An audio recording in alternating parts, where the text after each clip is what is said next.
안녕하세요. 호주 이슈다. 오늘은 위클리 뉴스 시작하겠습니다. 저는 진녀입니다. 안녕하세요. 안녕하세요. 알스방입니다. 네, 반갑습니다. 또 첫 번째 뉴스는 우리가 코로나 한번 얘기해봐야겠죠? 네. 그 8월 24일 오전 네. 빅토리아주의 지난 하루 네. 코로나 감염 확진자가 네. 116명으로 집계되어 지난 7주간 네. 제일 적은 일일 감염 확진자를 기록하였습니다. 예, 그러니까 100명, 200명, 300명, 400명, 500명? 그다음에 최대로 간 게 몇 명이었죠? 제가 봤을 때는 750명대까지 제가 본 것 같거든요. 그러다가 어쨌든 통제해서 내려와서 이제 드디어 100명대로. 그렇죠. 예. 지난 7주 7월 5일 이후로 제일 적은 네. 확진자가 기록했는데요. 네. Chief Health Officer 브레서트는 코로나 감염 사례가 하락세로 가고 있다면서도 네. 멜번의 4단계 제재 조치가 끝나는 9월 13일까지 일일 확진자 숫자가 한 자리로 줄기는 힘들 것이라고 말했습니다. 아, 그렇군요. 이게 그러니까 과학적 통계에 의해서 그렇게 나오는 거겠죠? 그렇죠. 이제 모델링이라는 네. 게 있으니까요. 바로 줄 수는 없다는 거죠. 네네, 예. 맞습니다. 네. 그래서 한편 네. 그게 퀸즐랜드주는 네. 이 브리스벤 청소년 수용소발 집단 감염으로 봤어요. 네. 네, 그 코로나 바이러스 그 세컨 웨이브에 대한 염려가 지금 커지고 있는 상황인데요. 네네. 그 8월 23일 일요일 아침 코로나 확진 판정을 받은 2명의 확진자들 또한 이 브리스벤 청소년 수용소에서 감염과 관계 있는 것으로 밝혀졌습니다. 아, 그래요? 그래서 지금 브리스번이 이제 뭐 멜번, NSW를 이어서 뭔가 좀 세컨 웨이브 조짐이 보인다는 그런 거죠? 그렇죠. 네. 이제 그 청소년 수용소에서 감염된 확진자가 벌써 네. 지금 9명으로 지금 나왔거든요. 브리스번 진짜 청정했는데. 그러게요. 그럼 이거는 질문해도 될지 모르겠지만 맨 처음에 어떻게 그 확진자가 청소년 수용소에서 나온 거예요? 아, 네, 그거 참 좋은 질문인데요. 네, 모르겠나요?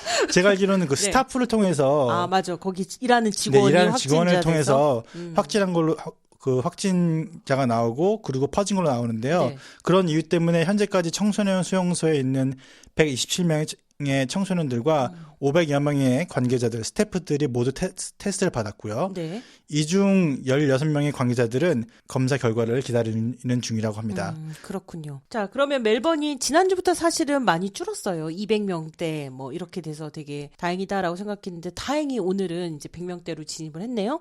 그럼 NSW는 어때요?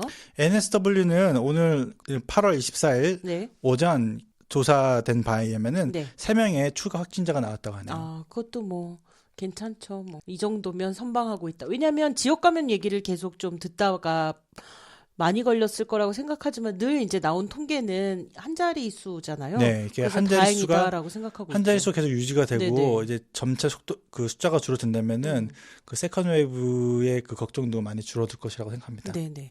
근데 뉴질랜드를 보면 한두 명만 발생해도 뭐 한 몇 주 후까지 이제 단계별로 봉쇄를 한다거나 뭐 이런 플랜을 만드는 걸 보면 호주도 정말 다 빵명이 된다 해도 뭔가 전체적으로 풀리기에는 시간이 많이 걸릴 걸로.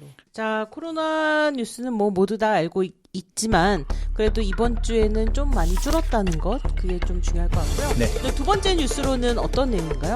네, 이제 그 호주 연방 의회가 네. 마지막으로 열린 지가 언젠지도 이제 가물가물하죠. 그분들도 재택근무했던 건가요? 그러게요. 그러니까 그 방역 위험 때문에 네네. 약 9주간의 휴직기를 끝내고 네. 10주 만에 8월 24일 재개한다고 합니다. 아, 그러면 이제 국회 실제로 피지컬리 모인다는 얘기인가요? 호주 역사상 처음으로 버추얼 미팅이 복합된 하이브리드 방식으로 연방의회가 재개된다고 합니다. 그렇군요. 그럼 가장 먼저 다뤄야 될 건 역시나 코로나로 인해서 뭔가 그 가장 심각한 그런 경제 문제 해결 방안이 아닐까요? 네, 그렇습니다. 이 연방의회에서 다뤄질 첫 번째 의제는 구직자 지원금, 잡시커, 그리고 일자리 유지 보조금, 잡키퍼 2.0에 대한 입법입니다. 아, 그러면 2.0이 나온다라고 얘기했고 그게 이제 국회에서 구체적으로 통과를 기다리고 있다는 얘기인가요? 네, 이제 입법을 통해서 찬반 투표를 하고 네. 통과가 되면은 네. 그 새로운 그 개정된 네. 법안대로 잡키퍼하고 잡시커가 실행이 되는 거죠. 그러면 원안대로 될 수도 있다라는 그런 가능성은 지금으로서는 없어요? 여당인 그 콜맨 재정부 장관은 네. 잡시커, 잡키퍼 2.0 발표한 대로 네. 줄어든 지원 액수로 기간을 연장하는 안 그대로 입법을 추진할 것으로 보이고요. 네네. 야당인 노동당에서는 현재 그러니까 지금 현재 그 잡키퍼 1.0의 지원 액수를 유지한 채로 네. 6개월 연장하기를 원하고 있어가지고 이것에 대한 그 공방이 네. 꽤 셀 것 같습니다. 아, 그래요. 네. 자, 그럼 마지막 뉴스로는 좀 더 이제 장기적인 그런 전망에 대해서 한번 얘기를 해볼까요? 네. 네, 여러분 많은 분들이 이 호주 경제가 앞으로 어떻게 될 것인가 많이 걱정하시고 계실 텐데요. 네네. 국제회계법인인 KPMG는 8월 21일 발표한 경제 분석 보고서에 따르면 네. 호주 국제 출입국 제한에 따른 경제 손실을 네. 향후 10년 동안 1,170억 달러가 될 것으로 전망하였습니다. 아, 그럼 여기서 출입국 제한이라고 하면 지금 하고 있는 거 얘기한 거 이게 풀리기 전까지의 상태를 지금 그렇습니다. 통틀어서 예측한 건가요? 이 코로나 네. 사태 때문에 지금 뭐 이민자도 유비 못 들어오고 네. 그리고 유학생들도 못 들어오고 네. 그 여행객도 못 들어오는 네. 그런 보더 클로저에 따른 네. 손실을 말하는 거죠. 아, 그것의 여파가 그럼 거의 10년간 간다라고 본다는 건가요?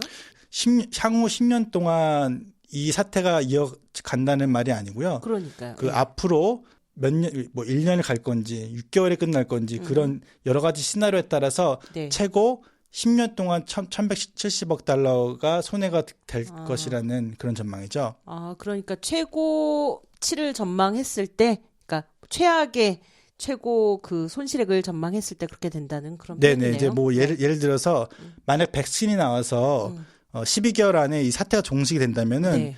그 데미지가 반으로 준다는 시나리오가 있고요. 네네. 만약 이대로 2년이 유지가 된다면은 네.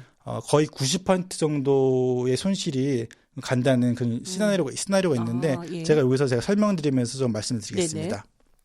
이 KPMG의 그 브랜던 라인 경제 분석가는 네. 연간 GDP 손실의 원인으로 그 줄어들 이민자들 꼽으면서 네. 이 줄어들 이민자 숫자가 어떻게 호주 경제에 손실이 되는지 두 가지 이유로 설명했습니다. 네.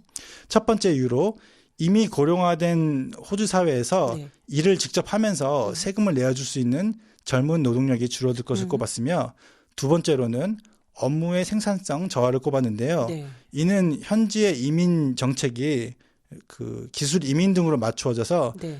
미래에 호주 내 필요한 기술자들의 공백으로 네. 호주 노동 생산성 등이 떨어질 것을 전망했습니다. 예. 대부분의 이민자들이 이 노동력의 피크에 있는 젊은 세대들이기 때문에 네. 이 멈춰진 이민으로 인해서 2030년까지 호주의 인구는 110만이 줄어들 것이며 호주인들에게 2,800불의 손실을 안겨줄 것이라고 말했습니다. 그렇군요. 그러니까 구체적으로는 인구가 주는 건 거의 처음이잖아요. 호주가 그렇죠. 계속 몇십 년 동안 인구가 계속 늘어나고 있었던 상황인데요. 네, 다 이민자를 최대한 받기 받으면서 때문에, 그 늘어난 인구인데 네. 이민자들이 못 들어옴 인해서 역으로 그 인구가 저하될 것이라고 이제 분석한 것이죠. 네. 그렇군요. 그 두 가지 사례가 좀 이해가 가요. 특히 네네. 이제 기술에 많이 맞춰져 있기 때문에 그 기술력이 멈춰지기 때문에 뭔가 그 생산성이 떨어진다. 뭐라는 표현은 이해가 가고요. 그래서 이제 그 손실을 계산해서 네. 이제 그런 손실액이 나왔다는 거죠. 네, 그렇죠. 이제 네네. 만약 아까 제가 말씀드렸지만 만약 네. 백신이 나와서 12개월 안에 이 사태가 종식이 된다면 인구 저하는 42만 저하 정도로 맞출 수가 있고요. 네. 만약 이 상태로 2년이 유지가 된다면은 인구 저하는 100만에 달할 것이라고 말했습니다. 그렇군요. 아, 심각하네요. 네, 그러게요. 예. 자, 오늘 준비 많이 해주셨는데요. 그럼 다음 주에도 몇 가지 더 유익한 뉴스로 오시길 바랍니다. 네. 오늘도 감사합니다. 네, 감사합니다.